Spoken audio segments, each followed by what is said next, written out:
වටිනා පින්කමක් සිද්ධ කරලා අවසන් වෙච්ච අවස්ථාව විශේෂයෙන්ම මතක් කරන්න ඕන කාරණාවක් තමයි හිටපු විදුහල්පතිනිය ගරු නෙලේ හෙලන් පැවිදි සොයුරියට නිදුක් නිරෝගී සුව ප්‍රාර්ථනා කිරීම අපේ ආචාර්ය මණ්ඩලයේ ඒ ගුරු මෑණි කෙනෙක් සිහිපත් කරා එතුමිය පිළිබඳව එතුමිය ජීවිතේ ලොකු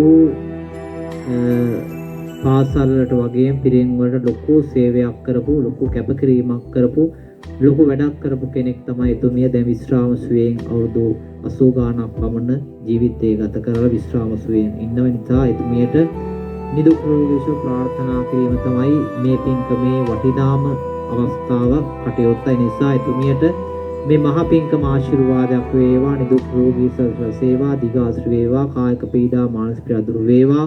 89ක් රෝග 93ක් ව්‍යාධි 203ක් අන්තරාදී සියල්ල විපසමනයේ සේක්වා. බුද්ධ රත්නේ ධර්ම රත්නේ මහා සංඝ රත්නේ බලය ආශිර්වාදය අනුසදරසලා නිදුක් නිරෝගී සුවයෙන් ජීවනය ගතන දිගාසු ලබන තව චිරාත් කාලයක් රට වෙනුවෙන් පිරිවෙන් ශේත්‍රයේ පාසල් ශේත්‍ර වෙනුවෙන් සේවය කරන එතුමියට ආශිර්වාදයක් වේවා දිගාසු වේවා කියලා සාදු කර ප්‍රාර්ථනා කරමු.